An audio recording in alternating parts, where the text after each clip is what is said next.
أعوذ بالله من الشيطان الرجيم بسم الله الرحمن الرحيم الرحمن علم القرآن. அஸ்ஸலாமு அலைக்கும் வரஹ்மத்துல்லாஹி வபரகாத்துஹு.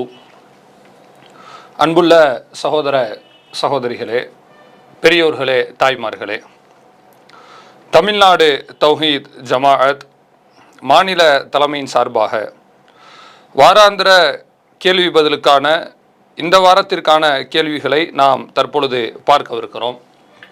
அதில் முதலாவது கேள்வியாக, இஸ்லாத்தில் நாட்கள் என்பது மக்ரிபுக்கு பிறகுதான் ஆரம்பமாகிறது, சூரியன் மறைந்த பிறகுதான் ஆரம்பமாகிறது என்பது நமக்கு தெளிவாக இருக்கிறது. அப்படி என்றால் வியாழக்கிழமையினுடைய மக்ரிபிற்கு பாங்கு சொல்லும் பொழுதே வெள்ளிக்கிழமையின் நாள் துவங்கி விடுகிறது. நாம் வியாழக்கிழமை என்று சொல்வது கேலண்டர் அடிப்படையில் சொல்கிறோம். நம்ம ஆங்கில கேலண்டர் அடிப்படையில் வியாழக்கிழமை என்று ஆகிவிட்டால் அந்த தினத்தினுடைய மக்ரிபுடைய நேரத்தில் பாங்கு சொல்கிறோம் இல்லையா, அப்போது வெள்ளிக்கிழமை ஆரம்பமாகி விடுகிறது. அப்போ மக்ரிபிலே வெள்ளிக்கிழமை ஆரம்பமாகி மக்ரிப் முடிகிறது, இஷா முடிகிறது, பிறகு சுபுகு வருகிறது. அதற்கு பிறகுதான் பகல் நேரத்தில் வெள்ளிக்கிழமையினுடைய ஜும்மா வருகிறது. இப்படிப்பட்ட நேரத்தில் வெள்ளிக்கிழமை ஜும்மாவிற்கென்று நாம் குளிப்பது அந்த வியாழக்கிழமை முடிந்து மக்ரிபுடைய பாங்கு சொல்கிறாங்க இல்லையா, பாங்கு சொன்னதிலிருந்து வெள்ளி ஆரம்பமாகிறது, அப்போதிருந்தே நாம் ஜும்மாவிற்கு குளித்து கொள்ளலாமா? இதுதான் சகோதரருடைய கேள்வி. அந்த மக்ரிபுடைய நேரத்திலிருந்தே குளித்து கொள்ளலாமா, அல்லது மறுநாள் வெள்ளிக்கிழமை பகல் நேரத்தில் அப்பொழுதுதான் குளிக்க வேண்டுமா? எது அல்லாஹுடைய தூதர் சொன்ன ஜும்மாவிற்கான குளிப்பு முறை என்பது முதல் நபர் ஒருவர் கேட்டிருக்கிறார். இதில் நம்முடைய இஸ்லாமிய மார்க்கம் தெளிவான பதிலை நமக்கு கொடுத்திருக்கிறது. அதாவதுங்க, பொதுவாக நம்ம ஒரு விஷயத்தை புரிந்து கொள்ள வேண்டும். சட்டம் என்பது வேறு, ஒரு நாளினுடைய துவக்கம் என்பது வேறு. இப்போ வியாழக்கிழமையினுடைய அசரை நாம் கடக்கிறோம். அந்த அசரை கடந்து அடுத்து மக்ரிப் வருகிறது. அந்த மக்ரிபுடைய நேரம் வந்த பிறகு வெள்ளிக்கிழமையினுடைய இரவு துவங்குகிறது, வெள்ளிக்கிழமை துவங்குகிறது. இப்போ துவங்கும் பொழுது நம்ம என்ன புரிஞ்சுக்கிறோம்னு சொன்னால், அது வெள்ளிக்கிழமைக்குள்ளே போயாச்சு, அப்போ அந்த மக்ரிப் பாங்கு சொன்ன உடனே குளிச்சிடலாம் தானே, அல்லது இசாக்கு பின்னாடி கூட குளிச்சிடலாம் தானே நம்ம புரிகிறோம் பாருங்களேன். அந்த கருத்து ஏற்புடையது அல்ல. ஏனென்று சொன்னால், அந்த நாளினுடைய துவக்கத்தை அறிவதற்கு தான் அந்த எல்லையை நம்முடைய மார்க்கம் வலியுறுத்தி சொல்கிறதே ஒழிய, அதில் தான் நீங்கள் எல்லா சட்டத்தையும் எடுத்து உள்ளே வச்சு செய்யணும். மார்க்கத்தில் வேற என்ன வெள்ளிக்கிழமை குறித்து சொன்னாலும் கூட அந்த மக்ரிபு நேரத்தில் தான் நீங்கள் செய்யணும் என்று எங்கேயாவது தூதர் சொல்லி இருக்கிறார்களா? இல்லை. இப்போ ஜும்மா தினத்தில் குளிக்கக்கூடிய குளிப்பு முறை இருக்கிறது, அதுவும் நாம் நினைக்கிற மாதிரி அந்த மக்ரிப் பாங்கு சொன்னதிலிருந்தே குளிச்சுக்கலாம் என்று எடுத்துக்கொள்ள முடியாது. ஏனென்று சொன்னால், நபிகள் நாயகம் ஸல்லல்லாஹு அலைஹி வஸல்லம் அவர்கள் சொல்லக்கூடிய ஹதீஸ் சஹீஹுல் புகாரியிலே 858வது செய்தியாக நீங்கள் பார்க்கலாம். அல்லாஹுடைய தூதர் சொல்கிறார்கள், அல் குஸ்ல் யௌமல் ஜுமா, ஜுமாவுடைய தினத்தில் குளிப்பது என்பது வாஜிபுன் அலா குல்லி முஹ்தலிமின், பருவமடைந்த ஒவ்வொரு நபர்களுக்கும் அவசியமான கடமை என்று அல்லாஹுடைய தூதர் அவர்கள் சொல்லி காட்டுகிறார்கள். அப்போ ஜும்மாவுடைய தினத்தில் குளிப்பது கடமை என்பதை நாம தெரிஞ்சுக்கிறோம். அது எப்போ கடமை? இப்போ சகோதரர் கேட்ட மாதிரி அந்த மக்ரிபுடைய நேரத்திலிருந்தே குளிச்சிக்கலாம் என்று எடுத்துக்கொள்வதா நாளின் துவக்கம் என்கிற அடிப்படையில், அல்லது சுபுகெல்லாம் முடிச்ச பின்னால ஜும்மாவிற்கு வருவோம் பாருங்க, அப்பதான் குளிக்கணுமா என்பதற்கு அடுத்து வரக்கூடிய புகாரியினுடைய 902வது ஹதீஸ் அது தெளிவான விளக்கமாக இருக்கிறது. அதில் நீங்கள் பார்க்கலாம். அதாவது ஆயிஷா அம்மையார் அவர்கள் அறிவிக்கக்கூடிய ஒரு செய்தி, கானன் நாசு என்தாபூன யௌமல் ஜுமா மின் மனாசிலிஹிம் வல் அவாலி, அல்லாஹுடைய தூதர் காலகட்டத்திலே மக்கள் மேடான பகுதியிலிருந்தும், மதீனாவிலிருந்து மேடான பகுதியிலிருந்தும் தங்கள் வீடுகளிலிருந்தும் அவர்கள் முறை வைத்து ஜும்மாவிற்கு வரக்கூடியவர்களாக இருந்தார்கள். ஃபயஅத்தூன ஃபில் குபார், அவர்கள் புழுதிகளுக்கு நடுவே நடந்து வருவார்கள். யுசீபுஹுமுல் குபார் வல் அரக், அவர்களுக்கு வேர்வையும் அடிக்கும், அதே போல புழுதியும் அவர்களை தீண்டும். ஃபயக்ருஜு மின்ஹுமுல் அரக், மேலும் அவர்களுக்கு வேர்வை உடலில் இருந்து வெளியேறும். ஏன்னா ஜும்மா என்பது வெயில் நேரத்தில் வர்றாங்கங்க. அந்த ஜும்மாவுக்கு வரக்கூடிய ஆளுக்க அந்த தூசி புழுதி எல்லாம் கடந்து தான் வர்றாங்க. அது மட்டும் இல்லாமல் அவர்களுக்கு வேர்வை சொட்டுகிறது, ரொம்ப அப்படியே சொட்டிங் ஆகும். இந்த மாதிரி ரொம்ப அவங்க ஒரு அசௌகரியமாக சேரக்கூடிய நேரத்தில் தான் நபிகள் நாயகம் ஸல்லல்லாஹு அலைஹி வஸல்லம் அவர்கள் சொல்றாங்களாம், அந்த ஒரு மனிதரை பார்க்குறாங்க, இப்படி வேர்வையும் புழுதியுமாக இருக்கிறார். அவரை பார்த்து அல்லாஹ்வுடைய தூதர் கேட்கிறார்கள், லவ் அன்னக்கும் தத்ஹர்தும் லியௌமிக்கும் ஹாதா, உங்களுடைய இந்த நாளுக்காக வேண்டி நீங்கள் குளித்து தூய்மை அடைய கூடாதா கேட்குறாங்க. இந்த நாளுக்கு நீங்க வர்றீங்க, ஜுமாவுடைய தொழுகைக்கு வர்றீங்க, வரக்கூடியவங்க நல்லா குளிச்சு தூய்மையாய் வர வேண்டியதானே, எதுக்கு இப்படி வேர்வையும் அதே மாதிரி ஒரு புழுதியுமாக நீங்கள் வர வேண்டும் என்றுதான் அவர்கள் கேட்கிறார்கள். அப்ப ரசூல்லா எங்க இதை கேட்கிறாங்க? சுபுஹ் தொழுகைக்கு வரவங்கள்ட்ட கேட்கிறாங்க. யோசிச்சு பாருங்க, மகரிப் முடிச்ச உடனே இன்னைக்கு ஜும்மாவுடைய தினத்துக்குள்ள போயிட்டோம், எனவே நீங்க எல்லாரும் குளிச்சிங்களா இல்லையா அப்படியா கேட்டாங்க? அப்படி இல்லை. அந்த ஜும்மாவினுடைய தொழுகைக்கு வர்றாங்க இல்லையா, வரக்கூடிய மக்கள்கிட்ட தான் கேட்குறாங்க, நீங்க குளிச்சு தூய்மை அடைய வேண்டாமா? யோசிச்சு பாருங்க. அப்ப அந்த குளிப்பு முறை என்பது நாள் மகரிபிலேயே துவங்குகிறது என்று இருந்தாலும் கூட ஜும்மாவிற்காக தான் குளிப்பது நம்முடைய மார்க்கத்தில் நபி அவர்கள் வலியுறுத்தி இருக்கிறார்கள், அதைத்தான் அவர்கள் நாடுகிறார்கள் என்பதை இந்த ஹதீஸில் இருந்து நாம தெரிந்து கொள்ள முடிகிறது. இன்னும் தெளிவாக நாம் பார்ப்பதாக இருந்தால் புகாரியினுடைய 882வது செய்தி, அந்த செய்தியில நீங்க பார்க்கலாம். அதாவது நபிகள் நாயகம் ஸல்லல்லாஹு அலைஹி வஸல்லம் அவர்கள் ஜும்மாவினுடைய குளிப்பை எதோடு அவர்கள் இணைத்து சொல்கிறார்கள் அப்படிங்கிறது நீங்க தெளிவா பார்த்தீங்கன்னா தெரியும். அதாவது அல்லாஹ்வுடைய தூதர் சொல்கிறார்கள், இதா ராஹ அஹதுக்கும் இலல் ஜுமா, உங்களில் யாராவது ஜும்மாவினுடைய தொழுகைக்கு சென்றீர்களே ஆனால், நல்லா கவனிக்கணும், ஜும்மாவுடைய தினத்தை அடைந்தால் என்று இல்லை. இதான் ரசூலுல்லாஹ்வினுடைய வார்த்தையில் உள்ள ஒரு நுணுக்கமான தெளிவு முறைகள். எப்பொழுதுமே நீங்க நல்லா புரிஞ்சுக்கணும், ஹதீஸை படிக்கும் பொழுது அல்லாஹ்வுடைய தூதர் அவர்கள் ஒரு விஷயத்தை சொல்கிறார்களே ஆனால் அதுக்கு 1008 தெளிவான புள்ளிகளை இணைத்து தான் சொல்வார்கள். மேம்போக்காக சொல்லிவிட்டு போக மாட்டாங்க. நீங்க ஜும்மா நாளில் குளிங்க அப்படின்னு மட்டும் சொல்ல மாட்டாங்க. அந்த ஜும்மா நாளில் குளிங்க, அது இந்த டயத்தில் குளிங்க, இந்த டயத்தில் ஏன் குளிக்காம வர்றீங்க, இதெல்லாம் சரியாக, அதாவது நமக்கு போதுமான விளக்கத்தை எப்படியாவது நம்ம எடுத்துடலாம், குழப்பம் மிஞ்சாது, விளக்கம் தான் நமக்கு மீதமாகும். அந்த அளவுல தான் ரசூலுல்லாஹ்வினுடைய எல்லா செய்திகளும் இருக்குங்க. இப்ப இதுலயும் அவங்களுடைய அந்த பேச்சை நம்ம பார்க்க முடிகிறது. அதாவது இதா ராஹ அஹதுக்கும் இலல் ஜுமா, உங்களில் யாராவது ஜும்மாவிற்கு சென்றீர்களே ஆனால், ஜும்மானா ஜும்மாவுடைய தொழுகைக்கு, அந்த தொழுகைக்கு சென்றீர்களே ஆனால் ஃபல்யக்தஸில், அவர்கள் குளித்து தூய்மையாகி கொள்ளட்டும்.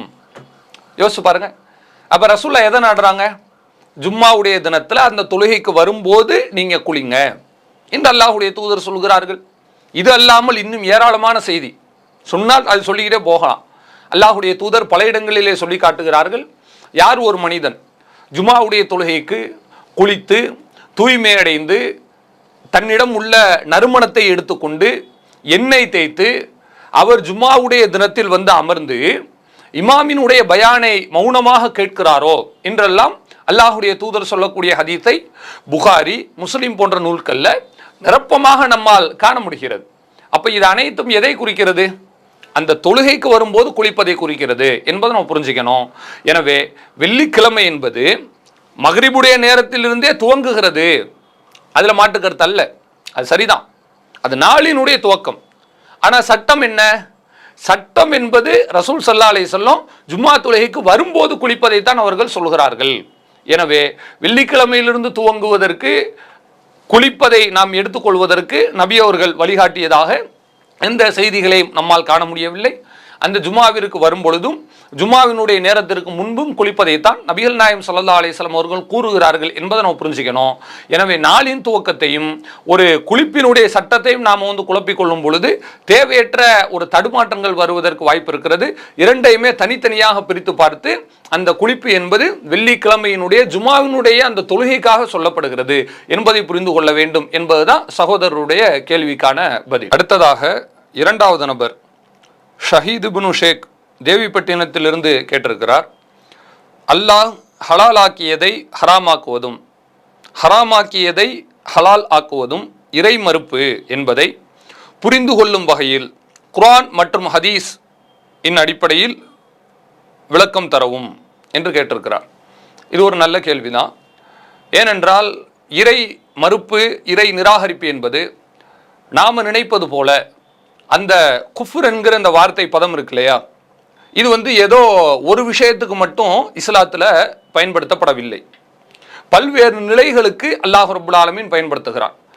அதில் நீங்கள் இதை முதல்ல கவனிச்சுட்டு நம்ம இந்த கேள்விக்குள்ளே போனாதான் என்ன சொல்ல வர்றோம் என்பதை தெளிவாக புரிஞ்சுக்கிற முடியும்.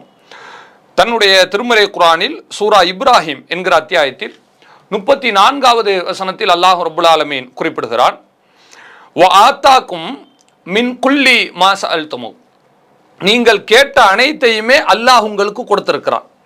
எந்த அளவுக்கு?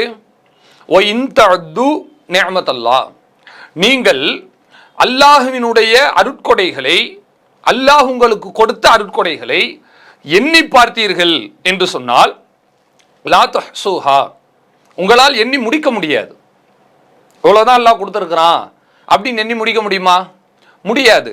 அந்த அளவுக்கு நான் கொடுத்துருக்கிறேன். இன்னல் இன்சான், ஆனால் மனிதனாகப்பட்டவன் லதலூமுன், அநீதி இழைக்கக்கூடியவனாகவும் கஃபார், நன்றி கெட்டவனாகவும் இருக்கிறான் என்று அல்லாஹ் ரப்புல் ஆலமீன் சொல்கிறான். இப்போ இந்த இடத்துல அல்லாஹ் பயன்படுத்துவது குஃப்ர் என்கிற அந்த வார்த்தையிலிருந்து உள்ள அந்த பதம் தான், கஃபார் என்று பயன்படுத்துகிறான். இப்போ கஃபார்னா நம்ம எப்படி புரிகிறது? அல்லாஹ் மனுஷனை காஃபிர்னு சொல்லிட்டான், அதனால மனிதர்கள் எல்லாருமே காஃபிர் ஆயிட்டோம் அப்படியா புரிஞ்சுக்குவோம்? அந்த மாதிரியா இதை எடுப்பது முடியாது. குஃப்ர் என்று சொன்னால் அதுக்கு நேரடி அர்த்தம் இறை நிராகரிப்பு என்ற அர்த்தம் இல்லை, நிராகரிப்பு அதான் அர்த்தம். ஆனால் இந்த குஃப்ர் பல இடங்களில் பயன்படுத்தப்படுகிறது என்று சொன்னோம் இல்லையா, அந்த இடத்திற்கு தகுந்த மாதிரி குஃப்ர் மாறிக்கொள்ளும். இது ஒரு கவனிக்க வேண்டிய நுட்பமான விஷயம். இப்போ இந்த இடத்துல அல்லாஹ் சொல்லுகிறான், இன்னல் இன்சான், மனிதனாகியவன் லதலூம், அவன் அநீதி இழைக்கக்கூடியவன். சரி, மனுஷன் ஒருத்தனுக்கு ஒருத்தன் அநியாயம் பண்றான். கஃபார், அவன் நன்றி கெட்டவன் என்று அல்லாஹ் சொல்றான் இல்லையா. இப்ப இந்த கஃபார் எதுல சேராதுன்னு கேட்டா, அல்லாஹுக்கு இணை கற்பிக்கக்கூடிய அல்லது அல்லாஹுவே இல்லை என்று சொல்லக்கூடிய அந்த காபிர்கள் இருக்கிறாங்க பாருங்க, அவங்களோடு ஒட்டுமொத்த மனித குலத்தையும் ஒப்பு நோக்கி நம்ம பார்க்க முடியாது. அல்லாஹும் அப்படி சொல்லலை. அல்லாஹ் இதுல என்ன சொல்றான்னு கேட்டீங்கன்னா, நன்றி கெட்டவனா இருக்கிறான். இவ்வளவு தூரம் நான் கொடுக்குறேன், எண்ணினால் எண்ணி முடிக்க முடியாது, அன்கவுண்டபிளா நான் கொடுத்துக்கிட்டே இருக்கிறேன். கடைசியில் அவன் உட்காந்துட்டு அல்லாஹுக்கு நன்றி கெட்டத்தனமா நடக்கிறானே என்று மனுஷனை பத்தி அல்லாஹ் சொல்லுகிறான். இது ஒரு விஷயம். அப்ப இந்த இடத்தில் குஃப்ர் பயன்படுத்தப்படுவது நன்றி கெட்டத்தனம் என்பதற்கு அல்லாஹ் பயன்பாடு செய்கிறான். அதே மாதிரி அடுத்து நீங்க பார்த்தீங்கன்னு சொன்னா, அல்லாஹுடைய தூதர் சொல்வார்கள், பெண்கள் நீங்கள் அதிகமாக நரகில் இருக்கிறீர்கள் அப்படின்னு சொல்லுவாங்க. அப்போ ஒரு பெண்ணெஞ்சு கேட்பாங்க, ஒபிமையா ரசூலல்லாஹ், அல்லாஹுடைய தூதரே ஏன் நாங்கள் அதிகமாக நரகத்தில் இருக்கிறோம்? அதுக்கு அல்லாஹுடைய தூதர் சொல்வார்கள், துக்திர்னல்லான், நீங்கள் அதிகமாக சபிக்கிறீர்கள். சாபம், எதுக்கு எடுத்தாலும் நாசமா போ, அப்படி போ, இப்படி போ. இது பெண்கள்கிட்ட அதிகமாக இருக்கு இல்லையா? மார்க்கம் அறிந்தவங்கள்ட்ட நிறையா இருக்காது. மார்க்கம் அறியாத பெண்கள்கிட்ட நீங்கள் பார்த்தீங்கன்னா அவங்க பேச ஆரம்பித்தாலே அப்படி தான் பேசிக்கொண்டே டைரியா மாதிரி போய்கிட்டே இருக்கும்.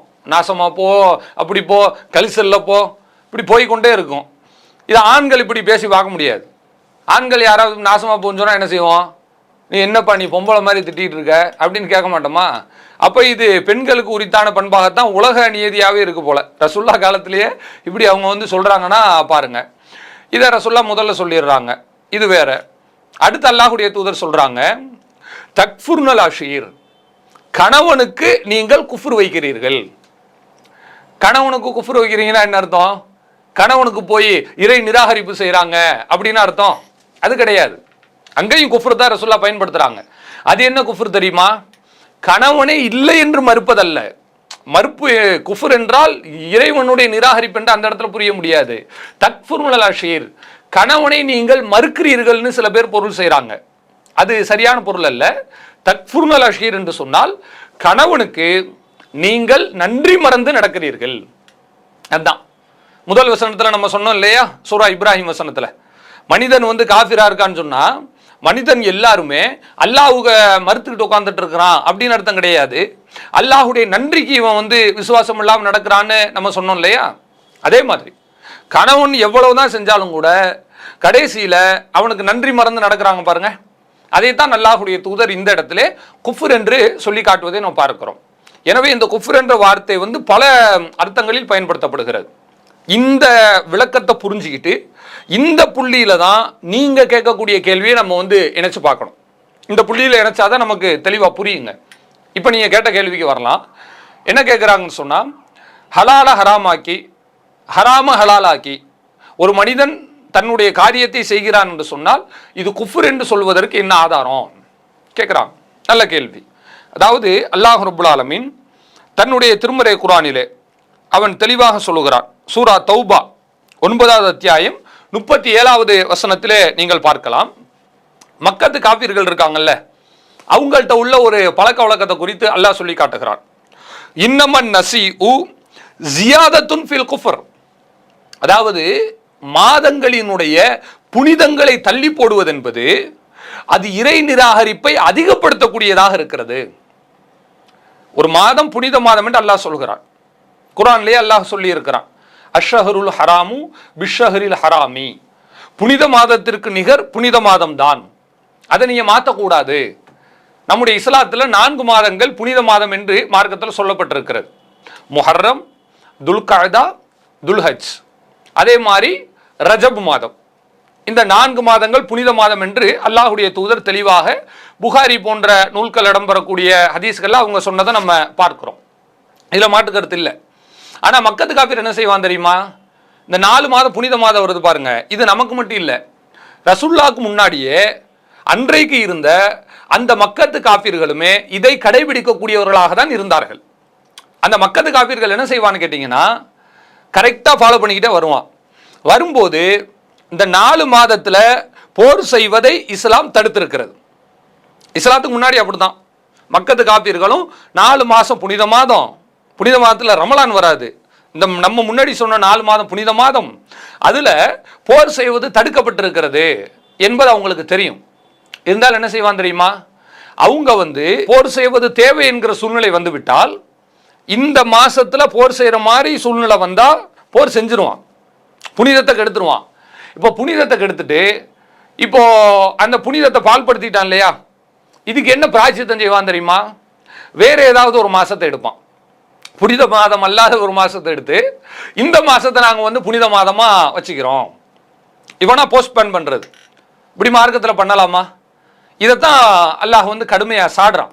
அந்த காஃபிர்களுடைய தன்மை என்பதை, குஃப்ர் என்பதை எப்படியெல்லாம் இஸ்லாம் வந்து நிரூபித்து காட்டுகிறது, ஹலாலை ஹராமாக மாற்றுவதை, ஹராமை ஹலாலாக ஏற்றுக்கொள்வதை எப்படியெல்லாம் குஃப்ர் என்று நாம சொல்லுகிறோம். அல்லாஹ்வை ஒருவன் மறுத்தால், ரசூலை மறுத்தால், அல்லாஹ் ரசூலினுடைய அந்த அதிகாரத்தை தாண்டி ஒரு மனிதன் நடக்கிறான் என்று சொன்னால், அந்த அதிகாரத்தை ஹலால் ஹராம் ஆக்குகிற அதிகாரத்தை ஒரு மனிதன் கையில் எடுக்கிறான் என்று சொன்னால் அது எப்படி குஃப்ராகுது நீங்க நல்லா பாருங்க. இப்படி மக்கத்து காப்பீர்கள் வந்து இஷ்டத்துக்கு அவனா இதை மாத்தி அதுல போட, அதை மாத்தி இதுல போட, இப்படி செய்து கொண்டிருப்பார்கள். இது அல்லாஹ் எப்படி சொல்றான் நீங்க நல்லா கவனிங்க. அதாவது தௌபாவினுடைய 37வது வசனத்தில் அல்லாஹ் சொல்கிறான், யுதல்லு பிஹில்லதீன கஃபரு. இப்படி புனித மாதத்தினுடைய புனிதத்தை தள்ளி போடுவது வந்து குஃப்ர் அதிகப்படுத்துது. இப்படி செஞ்சுதான் அந்த மக்கத்து காஃபிர்கள் வழிகெடுக்கப்படுகிறார்கள் அல்லாஹ் சொல்றான். இப்படி செஞ்சுதான் அவன் வந்து வழிகேட்டிலேயே போயிட்டு இருக்கிறான்.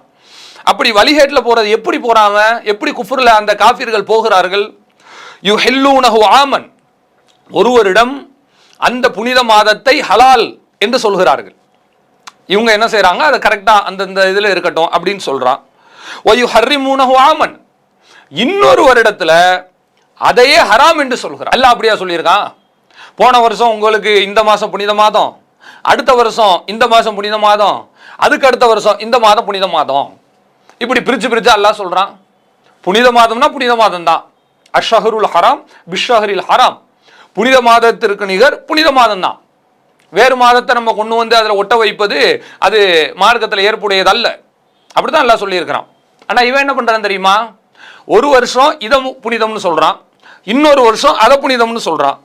இப்படி வச்சுட்டு அவன் என்ன செய்யறான் தெரியுமா? ஏன் இப்படி பிரிச்சு பிரிச்சு போட்டு கொத்தி கொதறான் அப்படின்னு சொன்னா, லீ வாத்திஉ இத்தமா ஹர்ரமல்லா, அல்லாஹ் புனிதமாக்கிய ஹராமாக்கிய அந்த விஷயம் இருக்குல்லவா, ஹராம்னா இங்க வந்து கூடாது என்கிற அந்த ஹராம் இல்ல, புனிதம். அந்த புனிதத்தோடு இதை இணைக்கணும். நாலுன்னு கணக்கு இருக்குல்லங்க, அந்த நாளை வந்து நேர் பண்ணணும், பேலன்ஸ் பண்ணணும். அதுக்காக இப்படி செய்யறாங்க. ஃபயுஹில்லுமா ஹர்ரமல்லா, அல்லாஹ் ஹராமாக்கியதை இவர்கள் ஹலாலாக்குகிறார்கள். யோசிச்சு பாருங்க. அப்போ ஹராமாக்கியதை ஹலாலாக்குவது யாருடைய பண்பு என்று அல்லாஹ் சொல்லுகிறான்? காஃபிர்களுடைய பண்பு. அது ஒரு குஃப்ரியத்தினுடைய அடையாளம் தானே. ஜய்யன லஹும் சூஉ அஅமாலிஹிம், அவர்களுடைய தீய செயல்களை, கெட்ட செயல்களை ஷைத்தான் அவர்களுக்கு அழகாக காட்டுகிறான். இப்படி எல்லாம் செய்யறத அவன் நல்லதுன்னு நினைச்சிட்டு இருக்கிறான், புத்திசாலித்தனமா நினைக்கிறான். அப்படி கிடையாது. ஷைத்தா வந்து அதை உங்களுக்கு அழகா காட்டுறான். வல்லாஹு, அல்லாஹ் லா யஹ்தில் கௌமல் காஃபிரீன், இந்த காஃபிர் கூட்டத்திற்கு ஒரு பொழுதும் ஹிதாயத்து கொடுக்க மாட்டான். முடிஞ்சா? அப்ப அல்லாஹ் தெளிவா சொல்லிட்டான். காஃபிர்களுடைய பண்புகள்ல முக்கியமான ஒண்ணு என்ன? ஹலாலை ஹராமாக மாற்றுவது, ஹராத்தை ஹலாலாக ஏற்றுக்கொள்வது. இதான் மக்கத்து காஃபிர்கள் செஞ்சிருக்கிறாங்க அப்படிங்கிறது இந்த இடத்துல நம்ம கவனிக்க கடமைப்பட்டிருக்கிறோம். எனவே அல்லாஹ் ரப்புல் ஆலமீன் நமக்கு ஒரு விஷயத்தை சொல்லி இருக்கும் போது, ஹலால் என்று சொல்லி இருக்கும் போது, அதை எக்காரணத்தை கொண்டு மாற்றக்கூடாது. இது நமக்கு மட்டுமல்ல, நபிமார்களுக்கே இந்த ஒரு தடையை, இந்த ஒரு கண்டனத்தை இஸ்லாம் கொடுத்திருக்கிறது. நீங்க பார்க்கலாம், சூரா தஹ்ரீம் என்கிற அத்தியாயம் இருக்கிறது. அந்த அத்தியாயத்தில் அல்லாஹ் ரப்புல் ஆலமீன் முதல் வசனத்திலே கேட்கிறான், யா அய்யுஹன் நபி, நபியே, லிமது ஹர்ரிமு மா ஹல்லல்லாஹு லக, அல்லாஹ் ஹலால் ஆக்கியதை நீங்கள் எப்படி ஹராமாக்கலாம்? சொல்றது புரியுதா? கேள்வி யாரை பார்த்து அல்லாஹ் கேட்கிறான்?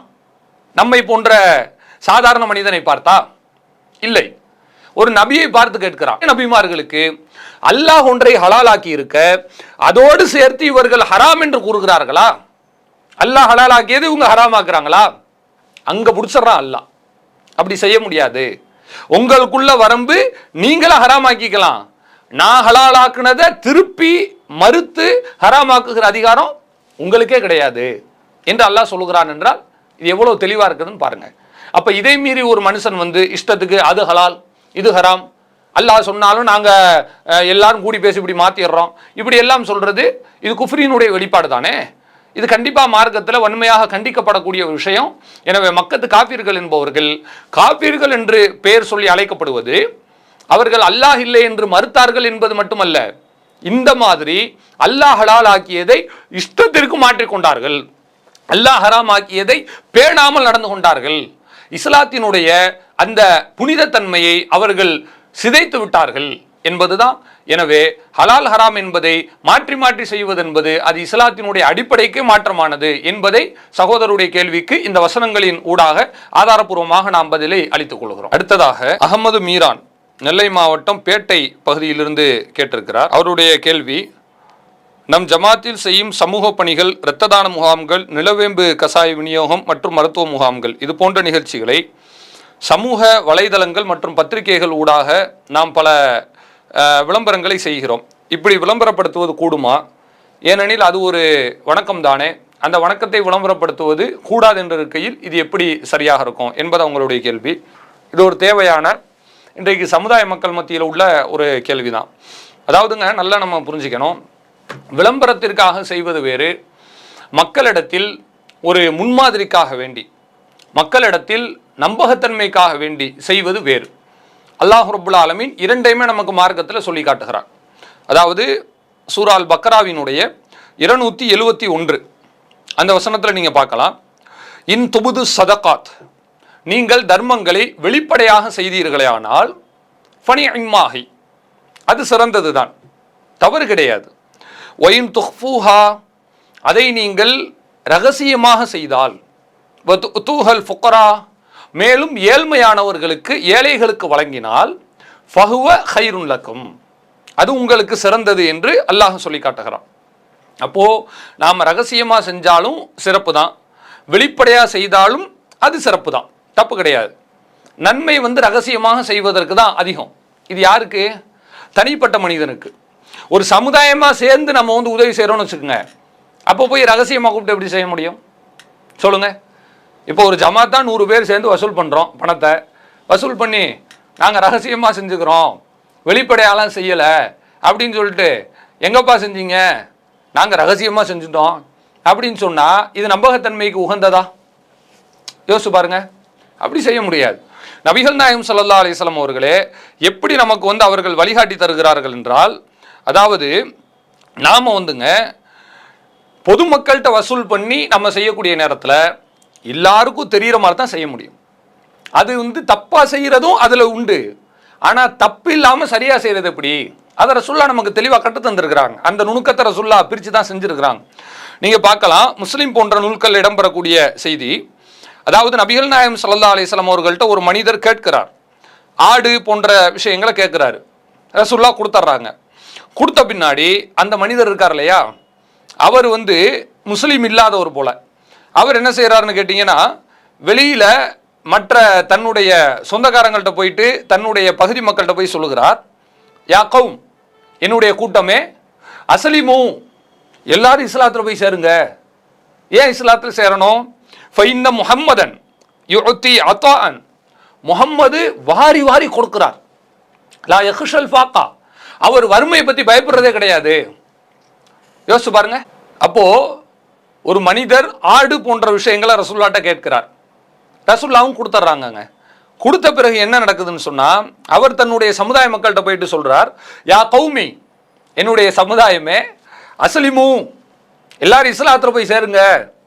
எதுக்கு இஸ்லாத்தில் சேரணும்? அவருடைய புரிதல், அவர் சொன்னது, ஃபைன்ன முஹம்மதன் யுஅத்தி அத்வாஅன், முஹம்மது நபி ஸல்லல்லாஹு அலைஹி வஸல்லம் அவர்கள் வாரி வாரி வழங்குகிறார். எல்லாத்துக்கும் எந்த விதமான கணக்கு வழக்கு இல்லாமல் கொடுக்குறாங்க. லா யக்ஷல் ஃபாக்கா, அவங்க வறுமையை பற்றி பயப்படுறது இல்லை. இப்படி கொடுத்துக்கிட்டே போனால் அப்புறம் இல்லாமல் போயிருமே என்கிற அந்த இல்லாமல் இருக்கு இல்லையா, அதை பற்றி அவர் பயப்படுறதே கிடையாது என்று தன்னுடைய சமுதாய மக்கள்கிட்ட போய் இஸ்லாத்தை ஏற்றுக்குங்க அப்படின்னு சொல்லி காட்டுறது நீங்கள் பார்க்கலாம். நபிகள் நாயகம் ஸல்லல்லாஹு அலைஹி வஸல்லம் அவர்கள் இந்த அளவுக்கு எல்லா சமுதாய மக்களுக்கும் தெரிகிற வகையில் தான் கொடுத்துருக்குறாங்க. அது மக்கள் மத்தியில் போய் சேருது. மக்கள் மத்தியில் ஒரு பிரம்மாண்டமாக போய் அவ்வளோ ஒரு, அதாவது பரசியமாக வெளிப்படையாக போய் சேருகிறது. ஏன் இப்படி எல்லாம் செய்கிறீங்க அப்படின்னு ரசூலுல்லாஹ் தடுத்தாங்களா? தடுக்கவே இல்லை. ஏன் தடுக்கல தெரியுமா? ரகசியமாக செய்வது என்பது அது ஒரு பகுதி தான், அதில் மாட்டுக்கருத்து இல்லை. ஆனால் வெளிப்படையாக செய்வது பெருமைக்காகவும் புகழுக்காகவும் பகட்டுக்காகவும் தான் செய்யக்கூடாதே ஒழிய செய்யவே கூடாது, நன்மை கருதி கூட நீங்கள் வெளிப்படையாக செய்யக்கூடாது அப்படின்னு நம்ம மார்க்கத்தில் சொல்லப்படலை. இந்த ஹதீஸ் அதுக்கு ஆதாரமாக இருக்கிறது. நபிகள் நாயகம் ஸல்லல்லாஹு அலைஹி வஸல்லம் அவர்கள் சொல்கிறார்கள், மன் சன்ன சுன்னத்தன் ஹசனா, யார் ஒருவர் அழகிய வழிமுறையை மக்களுக்கு அறிமுகப்படுத்தி கொடுக்கிறாரோ. எப்போ அறிமுகப்படுத்த முடியும்? ரகசியமாக செஞ்சால் மட்டும்தான் அறிமுகப்படுத்த முடியுமா? 10 பேர் பார்க்குற மாதிரி செஞ்சாதானுங்க. மனசை நம்ம சுத்தமாக வச்சுக்கணும், அதான் விஷயம். அதாவது இஸ்லாத்தை பொறுத்த வரைக்கும் நீங்கள் நல்லா புரிஞ்சுக்குங்க, இஸ்லாம் ஆக்டிவிட்டீஸை மட்டும் பார்க்காது, ஆட்டிடியூடையும் சேர்த்து தான் பார்க்கும். அதாவது செயலை மட்டும் பார்க்காது, சிந்தனையும் சேர்த்து தான் பார்க்கிறது. ரெண்டும் சேர்ந்தது தான் அமல். ஒருத்தனுக்கு அமல் செய்கிற அதிகமாக நியத்து வேற நோக்கத்தில், தீய நோக்கத்தில் பெருமைக்காக செய்வதாக இருக்கிறது, நன்மை கிடைக்காது. ஒருத்தருக்கு செய்யணும்னு நியத்து இருக்கிறது, செய்ய மாட்டேன்றாரு, பரிபூர்ணமான நன்மை இவருக்கும் கிடைக்காது. அப்போ இஸ்லாம் என்ன சொல்லுதுன்னா, ரெண்டையும் சேர்த்து நீங்கள் செய்யுங்க. மன அமில சாலிகம் மின்கும் மின் தக்கரின் அவ் உன்சா வஹுவ மூமின், உங்களில் ஒரு ஆணாக இருந்தாலும் சரி பெண்ணாக இருந்தாலும் சரி, அவர் மூமீனாக இருக்கிற நிலையில் அமல் செய்தாரையானால் ஃபஉலாயிக யதுகுலூனல் ஜன்னா, அவர்தான் நாளை மறுமையில் சொர்க்கத்திற்கு நுழைவார்கள். வயுர்ஸகுன ஃபீஹா, அங்கு அவர்களுக்கு ரிஸ்க் வழங்கப்படும். பிகைரி ஹிசாப், எந்த விதமான கணக்கு வழக்கும் இல்லாமல். அல்லாஹ் கணக்கே பார்க்க மாட்டான், வாரி வாரி கொடுப்பான் என்று மார்க்கத்தில் சொல்லப்படுது. ஆக இப்படி நாம் ஈமானும் இருக்கணும், அமலும் செய்யணும். அந்த அமல் எப்படி இருக்கலாம்? வெளிப்படையாக தெரிகிற மாதிரி இருக்கலாம். அதான் ரசூலுல்லாஹ் சொல்கிறாங்க, மக்களுக்கு நல்வழி காட்டி ஒரு மனிதன் செய்கிறார் என்று சொன்னால் ஃபலஹு அஜ்ருஹா, அதன் கூலியும் அவருக்கு கிடைக்கும். வ அஜ்ருமன் அமில பிஹா பஅதா, அவரை பார்த்து யாரெல்லாம் அமல் செய்கிறார்களோ அவர்கள் கூலியிலிருந்து ஒரு பங்கும் இவருக்கு கிடைக்கும். ஆனால் அவர்களுக்கும் அந்த கூலியில குறை வராது. ரசூலுல்லாஹ் நமக்கு சொல்லிட்டாங்க. அப்போ ஒரு ஆள் செய்கிறத பார்த்து அடுத்தடுத்து செய்கிறாங்கன்னு சொன்னால் இது எப்போ செய்ய முடியும்? யோசிச்சு பாருங்க. மக்கள் கண்ணில் படும்படி செய்தாதானங்க வரும். அதனால் அது தப்பு கிடையாது. அதை செய்யும் பொழுது அல்லாஹ்வினுடைய அச்சத்தோடும் அல்லாஹ்வினுடைய பயத்தோடும் செய்ய வேண்டும் என்பது ஒரு முக்கியமான ஒரு கட்டுப்பாடு. அந்த கட்டுப்பாடை நாம் அல்லாஹ்வினுடைய அச்சத்தை நம்முடைய மனதில் ஏந்தி கொள்ள வேண்டும். இதை நம்ம புரிஞ்சுக்கணும். எனவே வெளிப்படையாக செய்வது என்பது விளம்பரத்திற்காகவோ அரசியல் நோக்கத்திற்காகவோ ஆதாயத்திற்காக செய்வது தவறு, அதில் மாட்டுக்கருத்து அல்ல. ஆனால் மக்களுக்கு கொடுக்க வேண்டும் என்கிற சூழ்நிலையில சமுதாயமாக ஒரு பொதுவான ஒரு குழுவாக நம்ம இயங்கும் பொழுது ஒவ்வொரு குடிசையா போயிட்டு நம்ம கொடுக்கற சாத்தியப்படாது. பொதுவாகத்தான் கொடுக்கணும். ரசூலுல்லாஹ் அப்படி கொடுத்துருக்காங்க. ஒரு ஆள் பார்க்குற மாதிரி மற்றவங்க வழிமுறையாக்கி கொடுங்க என்றெல்லாம் சொல்லி இருக்கிறாங்க. எனவே தப்பு கிடையாது. ஹதீஸ் அடிப்படையில் சரிதான், ரசூலுல்லாஹ்வே கொடுத்துருக்குறாங்க. ஒன்று. இதில் ரெண்டாவது கடைசியாக ஒரு நியாயங்கள் இதில் இருக்கிறது, அதை நம்ம புரிஞ்சுக்கணும். இப்போ நீங்கள் நல்லா பாருங்க, நாம் வசூல் பண்ணுறோம். வெள்ளம் வந்துடுச்சா, கஜா புயல் வந்துடுச்சா, இல்லை வேற ஏதாவது இயற்கை பேரிடர் வந்துடுச்சா, அதுக்கு நீங்கள் கொடுங்கன்னு நம்ம வசூல் பண்ணுறோம் இல்லையா? வசூல் பண்ணும்போது வசூல் பண்ணி நாம் வெளியே கொடுக்காம வச்சுட்டோம்னு வச்சுக்கோங்க, மக்கள்கிட்ட இருந்து என்ன கேள்வி வரும்? என்ன அவங்க வசூல் பண்ணாங்க, கொடுக்கவே இல்லையே கேட்பாங்கல்ல. அந்த கேள்விக்கு வீடு வீடாக போய் நம்ம கணக்கை மட்டுமா காட்ட முடியும்? செயல் ரீதியாக அந்த உங்களுடைய ஆதாரங்களை காட்டணும். நீங்கள் வசூல் பண்ணி செஞ்சோம்ன்றது கணக்கு மட்டும் வரக்கூடாதுங்க. நீங்கள் செஞ்சது அவங்க கண்ணுக்கு தெரியணும், தெரிகிற வகையில் செய்ய முடியும். இது பெருமை கிடையாது, நம்பகத்தன்மை பெறுவதற்காக. ஒன்று. ரெண்டாவது, நீங்கள் நல்லா புரிஞ்சுக்கங்க, நம்ம தௌஹீத் ஜமாத் டிஷர்ட்டில் பேரோடு தான் நம்ம போட்டு செய்கிறோம். இரத்த தானத்தை நம்ம டிஷர்ட் போட்டுக்கிட்டு தான் வாலண்டியர்ஸ் நிற்கிறாங்க. பேரிடர் மீட்பு பணியில் வாலண்டியர்ஸ் டிஷர்ட்டோட தான் நிற்கிறாங்க. இதெல்லாம் சரி. இது ஜமாத்தை விளம்பரப்படுத்துறக்கல்ல, விளம்பரப்படுத்தி நமக்கு எதுவும் கிடைக்க போகிறதும் இல்லை. நாம் ஜமாத்தை விளம்பரப்படுத்தி ஓட்டா வாங்க போகிறோம் சொல்லுங்கள்? அப்படி இல்லை, எதுவும் கிடையாது. அல்ல ஜமாத்து பேரை போட்டுக்கிட்டு எங்களுக்கு நீங்கள் எல்லாரும் அவார்டு கொடுங்க அப்படின்னு நம்ம கேட்குறோமா? அல்லது மக்கள் மத்தியில் போயிட்டு வேற ஏதாவது ஆதாயம் நம்ம எதிர்பார்க்குறோமா? அரசாங்கத்திட்ட இருந்து ஏதாவது ரகசிய உதவிகளை நாம் பெறுகிறோமா? எதுவுமே இல்லை. எப்படி மக்கள்கிட்ட வாங்கி வசூல் பண்ணி செய்கிறோமோ அதே மாதிரி தான் அடுத்த இதுக்கும் மக்கள்கிட்ட தான் போய் நிற்கிறோம். அப்போ நாம் அந்த உதவி செய்யும் பொழுது நாம் வாயால் போயிட்டு நாங்கள் இந்த ஜமாத்தில் செஞ்சுட்டு இருக்கிறோம், முஸ்லீம்கள் நாங்கள் எல்லாம் அப்படின்னு எத்தனை பேர்ட்ட போய் சொல்கிறது? நீங்கள் சொல்லவே வேணாம். டிஷர்ட் எழுதி போட்டிங்கன்னா உங்களுக்கு முடிஞ்சு போச்சு, முஸ்லீம்கள் செய்கிறார்கள். அப்போ நாம் பனியன் அணிவது ஜமாத்திற்கான ஒரு மைலேஜ் ஏற்றுறதுக்கு மட்டும் நீங்கள் நினைக்காதீங்க. இஸ்லாத்தினுடைய வளர்ச்சியை அதிகப்படுத்துவதற்கும் இஸ்லாத்தின் மீதான ஈர்ப்பை கூட்டுவதற்குமான ஒரு எளிய வழிமுறை, ஒரு இலகுவான வழிமுறை தான் இந்த வெளிப்படையாக காட்டிக்கொள்வதை ஒழிய வேறு எந்த நோக்கமும் கிடையாது. இன்னைக்கு இவ்வளவு தூரம் நம்ம செஞ்சிருக்கிறோம். முஸ்லீம்கள் உதவி செஞ்சவங்க எந்த அடையாளம் இல்லாமல் ஒரு சட்ட கைலியோட ஒரு டிஷர்ட் பேண்ட்டோட அவங்க போய் நின்னாங்கன்னு சொன்னால் யாருன்னே தெரியாதுங்க. இன்னைக்கு இஸ்லாத்தை தானே திருப்பி திருப்பி விமர்சிச்சுக்கிட்டு இருக்கிறாங்க. அதுக்கெல்லாம் எப்படி நீங்கள் பதில் சொல்லுவீங்க? ஒவ்வொரு மேடை போட்டு பேச முடியுமா என்ன? அந்த அளவுக்கு இங்கே பாசிபிலிட்டி இருக்கா? கிடையாது. அப்போ எப்படி பதிலடி கொடுப்பது என்று சொன்னால், நம்முடைய மனிதநேய சேவைகளை நம்முடைய உடலில் அணியக்கூடிய ஆடை மூலம் நாம் வெளிப்படுத்துகிறோம். இது மாதிரி நிறைய விஷயங்கள். நாம் போஸ்டர் அடிப்பதாக இருந்தாலும் சரி, இரத்த தானத்துக்கு, அல்லது நீங்கள் ஒரு மனிதநேய பணிக்கு நீங்கள் மக்கள் மத்தியில் விளம்பரம் செய்வதாக இருந்தாலும் சரி, எல்லாமுமே மக்களுடைய நலனுக்காக, இஸ்லாத்தின் மீதான களங்கங்கள் துடைக்கப்படுவதற்காக என்பதை புரிஞ்சுக்குங்க. இரத்த தானத்தை போய் நம்ம விளம்பரம் செய்கிறோமே, இது விளம்பரம் மட்டும் பார்க்காதீங்க, இதுதான் கான்டாக்ட். இது நீங்கள் இரத்த தானம் செய்வதற்கு நீங்கள் எல்லாரும் வாங்க, நாங்கள் இரத்த தான முகாம் நடத்துகிறோம், போஸ்டர் அடித்து ஒட்டிட்டோம். இதை பார்த்துட்டு 10 பேர் இரத்த தானம் பண்ணுறாங்களே, இவங்க டொனேட் பண்ணுறதுக்கு மட்டும் வரலை, நாளைக்கு ரத்தம் கேட்கறதுக்கும் இந்த நம்பருக்கு தொடர்பு கொள்வாங்க. அப்படித்தான் இருக்குது ஜமாத்தினுடைய ஸ்ட்ரக்சர், கட்டமைப்பே அப்படித்தான் இருக்கிறது. அவங்க அதுக்கு வருவாங்க. பயானுக்கு நம்ம விளம்பரம் பண்ணுறோம், பேரிடருக்கு விளம்பரம் பண்ணுறோம், எல்லாரும் தாங்கன்னு இணையத்திலையும் நம்ம விளம்பரம் செய்கிறோம். அதே மாதிரி அச்சு ஊடகங்களையும் நம்ம விளம்பரம் செய்து கொண்டிருக்கிறோம். இது எல்லாமே எப்படி இருக்கிறது? ஒட்டுமொத்தமாக மக்கள்கிட்ட வாங்கி மக்கள்கிட்டே கொடுக்குறோம். ஒரு சர்க்குலேஷன் தான், அங்கிருந்து வருது திருப்பி அங்கேயே போய் விடுகிறது. இது மார்க்கத்தில் தப்பு கிடையாது. இதைத்தான் நபிகள் நாயகம் அவர்கள் நாம் முன்னர் சொன்ன ஒரு மனிதர் எல்லாரும் இஸ்லாத்துக்கு வாங்கன்னு தன் கூட்டத்தை போய் அழைப்பாருன்னு சொன்னோமே, அந்த ஹதீஸ்லேருந்து தெளிவாக விளங்குகிறது. பிறர் பார்க்கும் வகையில் ஒரு மனிதர் வழிகாட்டியாக அமைகிறார் என்று சொன்னால் அவருக்கு அவங்களுடைய கூலியிலிருந்து ஒரு ஷேர் கிடைக்கிது, அவங்களுக்கும் குறையாதுன்னு ரசூலுல்லாஹ் சொன்னாங்களே, அந்த ஹதீஸிலிருந்து விளங்குகிறது. அல்லாஹும் சொல்லுகிறான், இன் துபுது சதகாத், நீங்கள் தர்மத்தை வெளிப்படையாக செய்கிறீர்களா, ஃபனியம்மாஹி, அது உங்களுக்கு சிறந்தது தான் என்று சொல்லி காட்டுகிறான். எனவே நம்ம பெருமையினுடைய நியத்து இல்லாமல், அந்த பகட்டு இல்லாமல், ஷைத்தானுடைய சிந்தனை இல்லாமல், மக்களுக்கு தெரியப்படுத்தும் விதமாக, மக்களுடைய நம்பிக்கை பெறும் விதமாக, மக்களுக்கு போய் சேர வேண்டும், இஸ்லாத்தின் மீதான அந்த ஒரு குற்ற உணர்ச்சிகள் மக்களுக்கு களையப்பட வேண்டும் என்கிற நல்ல நோக்கத்தில் அல்லாஹினுடைய அச்சத்தோடு செய்யும் போது அது மார்க்கத்தில் தப்பு கிடையாது, அது மார்க்கத்தில் வழிகாட்டப்பட்ட விஷயம்தான் என்பதை சகோதரருடைய கேள்விக்கு பதிலாக நாம் சொல்லிக் கொள்கிறோம். இஸ்லாம் மற்றும் சமுதாய செய்திகளை அறிந்து கொள்ள தமிழ்நாடு தௌஹீத் ஜமாஅத் யூடியூப் பக்கத்தை உடனடியாக சப்ஸ்கிரைப் செய்து கொள்ளுங்கள். மேலும் பெல் பட்டனையும் கிளிக் செய்து கொள்ளுங்கள்.